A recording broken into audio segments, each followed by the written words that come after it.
system, the Dr. P. Phillips Foundation makes possible in part the funding of Postscripts.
Throughout history, the vampire Dracula has been one of man's most fascinating characters. His depiction in films and on stage has gone through variations, and his origin is very different than we might expect. What of vampires today? Our guests today on our Postscripts show, our Halloween Postscripts show, Vaunda Perry. She's an historian who's delved into the cultural history of the vampire, and the bride of Dracula, who goes by the name of Pat Rogers. She's an anthropologist who has a background in history and archaeology, and one of her hobbies is the study of vampires. Pat's also working right now at the Jacksonville Museum of Arts and Sciences. And, of course, our Count Dracula himself, otherwise known as Ken Hall, is an actor, filmmaker, and he's wrote and directed Conversation with a Vampire for the Alexander Bress Planetarium in Jacksonville. And by the way, that is still playing. And also, he's done the same show with the Astronaut Hall Planetarium in Cocoa. Welcome to Postscripts. I'm looking forward to all of this information that you all have. You know, I think one of the first things that we need to address, and probably you, Ken, or Count, or whatever we should call you, is the Dracula himself in the films and on stage. Frank Langella was the most recent Dracula, and the impression he gave was a sexy, gorgeous man who almost made the viewer overlook the fact that he was a vampire. Why is that? Why has the attitude toward a vampire changed in the film industry? Well, the sexual aspects of Dracula have always been there, even back in the original novel, which was written in Victorian England. Admittedly, at the time, they could not graphically depict a man coming into a woman's boudoir and ravishing her in the literal sense, so they disguised it as a gory horror tale. But the overtones were still there, and it was carried through to Bela Lugosi, who is admittedly today kind of a humorous character. But at the time, this was the jazz age. Rudolph Valentino had only recently died, and the patent leather-haired, swarthy European look was very attractive to women at that time. So he did have a sexual appeal. Even Christopher Lee in the 50s and 60s British Hammer films had a strong physical presence. Of course, Dracula has always had its frightening aspects too, Christopher Lee bearing the fangs and the red contact lenses and all that. But it was only with Langella where they really tried to make him into a matinee idol. Why, who do you model yourself after? You've got the fangs and you know, your hair is, of course, very dark, but not slicked back. It's a conglomeration of several of the Draculas. I think probably most closely Christopher Lee. Certainly not Langella. I don't think I could cut that image that he has. Oh, don't cut yourself short. But, you know, several of the Draculas. I've also close to the character in the novel who wore no color on him at all, although I forsook the mustache that Stoker described him as having. Well, why do you think now, and either one of the three of you may be able to answer this, why do you think the impressions of Dracula have changed somewhat? Now, Ken, you've just said that he always has been a sexy character and he always has been a horror character, but nonetheless, there has been a bit of a change through the ages. Why do you think that has happened? Mostly it's because of Stoker's novel. Before Dracula was written in 1897, the most popular vampire image was Varney the Vampire, who was kind of a foul-smelling, vicious type, horrific character. He was not at all the romantic.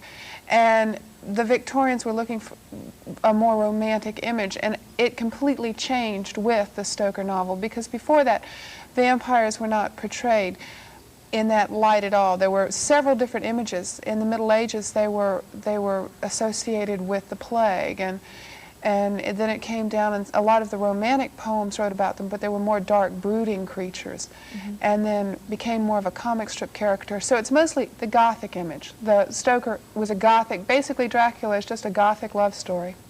That brings up an interesting point. How did the Dracula legend ever come into being in the first place? Well, it's basically a conglomerate of something that's been present in the culture for ages, and that's all phases. Malaysia, China, England, even the American Indians have their own vampire type legends, you know, blood-sucking ghosts, whatever. With fangs and all, too? Well, no, that's variations. Not that's mostly necessarily. your Slavic vampire, is the classic one with the fangs. So then every culture has its own, and so it's the very whole different. idea of draining energy, draining something from someone else, which every culture feels. Even in Hebrew literature, the first woman God made, even before Eve, was Lilith, and she was went out of favor with God and became a vampire-like character. She took energy and blood from babies, and she goes way back. I mean, this is supposedly the first woman before even Eve. Right, Lilith is usually listed as a demoness that vampirizes small children. Vampirizes small children. Well, how do they vampirize, though? They don't suck the blood. Some do. Some take energy, like incubuses and succubuses, which are another type of demon related to vampires, take energy from people, like their soul enter their body and take energy. And it's the same idea. It's all the same, just taking someone like a parasitic type thing. Right, and in some cultures a vampire is even cannibalistic to a certain extent. You know, it's the whole theory that if it takes blood to lose life, then the return of blood can return the life. And as a result, many cultures have linked it to eternal life. Let's talk about Dracula himself and his history. Obviously, he started way back with Dracula, or was that his name? His name was Vlad Dracul. He was the son of, well, actually, he was Vlad Dracula. His father was Dracul, which means dragon, or in some cultures, devil. and Dracula means son of the dragon, son of the devil. He was also known by another name, Vlad Sepesh, which translates roughly into Vlad the Impaler, which was a common method he used to torture his prisoners. He was a 15th century prince. He was born in 1431. This is his 550th birthday this year. We don't know what month exactly, but he was the defender of the realm. At that time, Romania was being invaded by Turks. So it was Romania, Transylvania. Transylvania was his birthplace. He was the Prince of Wallachia, which is a larger region south of Transylvania. It's all bordered by the Carpathian Mountains, where Stoker pinpoints the location of Castle Dracula, which was fairly accurate, by the way. Because he had to defend himself against the Turks, he had to cut a terrifying image. And of course, I mean, he's been analyzed as psychotic, but how can you analyze a person whose history is put together out of bits and pieces of legend and folklore, a lot of which have been exaggerated, although he is credited with the deaths of several 100,000 people, many of whom he had impaled on stakes and literally lined the roads with their bodies to frighten off the oncoming Turkish hordes. So these were people from his own country that he impaled and put no, largely the Turks, although he largely impaled enemies. Yeah, he impaled his own people as well. He wasn't particular. He had a strange code of ethics. He was, one famous story about him was a peasant in his domain came to him and reported the loss of a purse with 10 gold coins. Dracula said he would deal with the matter, and a few days later the peasant was summoned and he was handed a purse saying, "Here is your money back." The peasant left the castle and counted the money and found it there to be 11 gold coins. And so he thought about this and thought it wise to go back and alert Dracula to the error. He said, "There are 11 here, not 10, so one of these is not mine." And Dracula thanked him for his honesty and assured him that he would have been impaled along with the thief if he had not returned it. So he certainly was a strict disciplinarian. Yes. So how did the legend of the fanged vampire come about because of him? Well, go ahead, Pat. Well, it's basically, there was in Hungary at the time and all over Northern Europe, there were legends of vampires, fanged creatures. Vampirism was associated with several different diseases, and anything they couldn't explain during the Middle Ages, they'd usually attribute to some supernatural occurrence. Werewolves, vampires, they associated with all kinds of different, the plague, which I already mentioned. And it was just bats and other things in the area all contributed to the legend, and Stoker basically just put it all together. He had a friend who was a historian who knew about the Transylvanian legends of Dracula, and Stoker just took them and put them all together. He just said, well, this is a good name and this is a good place, and took that Dracula and then took the legends of the place and put them on him. Dracula was never associated with vampires until Stoker put them together. He was a great warrior and did lots of horrible things, but and that name Dracula was then associated at the time of Bram Stoker, not any time before that, no. I see. Okay, one other thing too that was mentioned by Masters is the fact that at that time there was quite a few cataleptic burials, which just reinforced the vampire. She was talking about relationship disease. Reinforced the vampire myth, because they would dig up these caskets, or grave diggers would hear noises in the grave by them and get the authorities. And when they opened it up, they would find the corpse, the shroud disarrayed, it had moved its position, blood, usually swelling and obviously not the normal dead corpse. So this would just reinforce the fact this person was obviously a vampire, and they would burn the body or dispose of it whatever the traditional way was. Mm-hmm. Have they ever said that anyone has actually seen someone get up out of the grave and walk around after they were supposedly buried? Yeah, as a matter of fact, there was one incident in Bulgaria, I'm not real sure on the year though, I'm pretty sure it was Bulgaria, of a priest that was buried, and the entire funeral procession of the village supposedly saw him on the return to the village past the funeral procession, bearing the traditional fangs and looking very robust and not wearing what they had buried him in, and headed for the village. And when they arrived in the village, they found his mother's house deserted. They approached the house, found her inside on the floor, proceeded to knock on the door, did not get an answer, knocked the door down. The mother said the son had appeared at the door and asked to enter, and she had hesitated, and while she hesitated, it hit her that this person had been buried, and she fainted. And because she did not invite him in, he could not trespass. So it saved her life to faint, basically, is what they believed. But the entire funeral procession swears that they saw him pass. Well, what in other countries then? Obviously, we said that the vampires did not have fangs and whatever. What are the legends specifically of another country that might be similar to the vampire we know? Okay, a good one is the Bulgarian Russian vampire. No, Polish-Russian, I'm sorry. This vampire is restricted to noon to midnight. He cannot roam the midnight hours totally. On top of that, they overdo everything. They gorge themselves on blood all through the time of their walking, to the point where it runs down their face. They live in coffins filled with blood, and if you kill them, they supposedly just gush entirely over you, but it is the traditional killing. You put the stake through the heart. The Malaysians, it's more of a blood-walking ghost. And somebody who has been cursed or died in childbirth. They have one particularly fearsome one that is a woman who died in childbirth and stalks the ground taking revenge on the children for killing her. And it's a ghost that sucks blood at night, or drains energy, as Pat was saying, and it varies area to area. You know, it's so interesting that we as human beings have such legends. It seems that we almost enjoy being scared or have a need to be terrorized. Is that true? Or have you ever read anything about that? Well, I have done a lot of study into just the interest in the film and some of the literature. And there has always been that fascination, that need for catharsis. Beforehand, before our modern age, I think the legends were used to sort of put their fears into words. And in present day, we look at it more rationally. We realize that it's not real. It's sort of like a scary fairy tale or something like that. But it's better to frighten a child with a vampire or a dragon or something like that, than to let them brood on, say, a real maniac with a knife that might be lurking around the street corner and something. I'd say current trend in horror films that has developed recently, the psycho killer type of things, the real life murder terror film.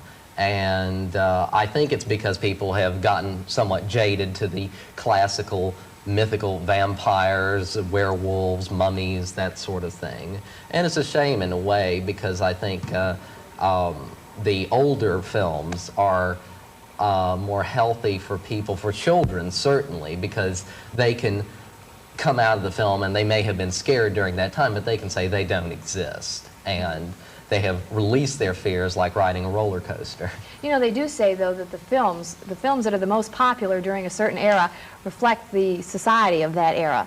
And that says something then about our society, if what our society likes is this real-life type of horror film. We've become jaded, I think, to violence, at least on film. And I would think that there are some people that, to a degree, would have a hard time distinguishing film from reality, because movies and television are so much a part of our culture. You see people getting shot all the time. In films now, there are garrotings, beheadings, scalpings, disembowelments, all sorts of graphic things. Can you top this? The makeup artists are working overtime. Yeah, right. But it has been from a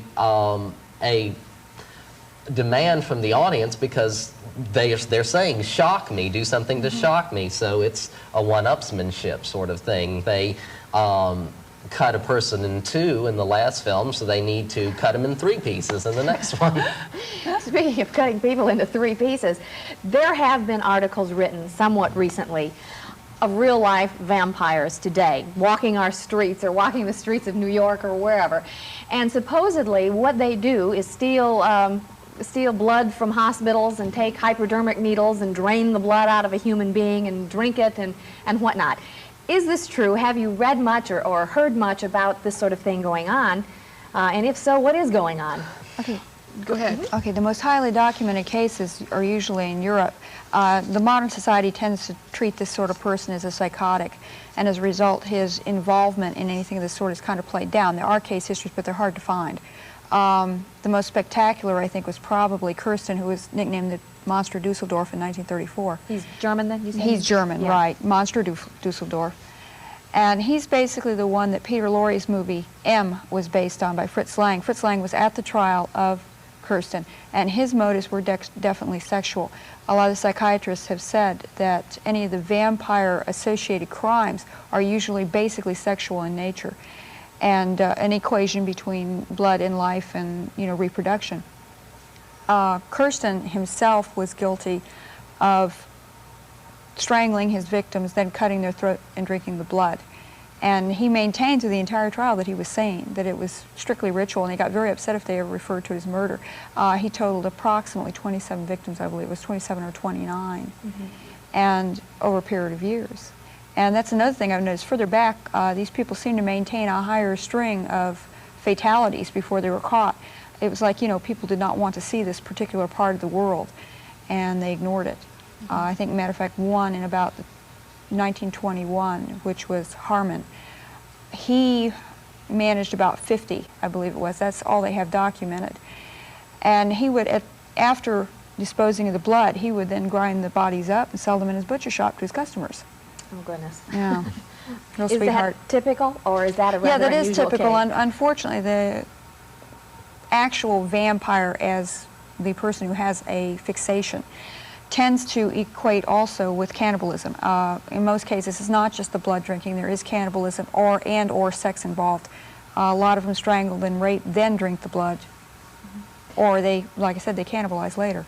How many cases are there that you've heard about? I know you can't put your finger on a specific number, but are we talking about tens, or are we talking about hundreds, or are we talking about thousands of cases of vampirism? It's really rare. For somebody to be that deeply into that sort of thing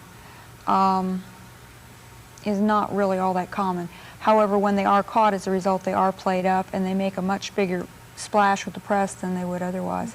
There's supposed to be such a thing as psychic vampirism, too, where you play on someone's emotions. That you can feel in just people. There are some people that if you're around them, you feel drained when you leave. I know everybody's had that experience at one time or another, when you've got a friend that every time you're near them, you feel drained when you leave. And that's kind of a unknowing type of it, because the other person really doesn't know they're draining the energy from you. But there are many cases of people who can master this. It's more of a mental thing, and can master just draining people of energy. Is that such a negative thing, though? Well, it just depends on how it leaves you. Sometimes it just leaves people totally exhausted, down. It's like when you're around a very depressed person. Oh. They're draining you of energy, because your energy that was there, that was making you happy, is now gone. When they leave, you're completely drained, and they might feel better, they might not, but they have taken your energy from you. Vaunda, you were going to say something? No, as a matter of fact, there's a very good story by a contemporary writer called Try a Dull Knife, and it's about charisma vampires. In other words, somebody who is an idol, and he could feel his fans literally draining him of his personality. And it's like she's saying, I'm sure you've known somebody in your past that when they're around you, after you've finished, say, an hour, 15 minutes even, you just feel totally drained. And what they're doing is they are sapping your emotional strength just by their very presence. Although that isn't an intentional type of vampirism. Sometimes it is, sometimes it isn't. It depends on the person. Yeah. Some people now will deliberately manipulate people. Do it. They know they have that effect, and they use it to their advantage.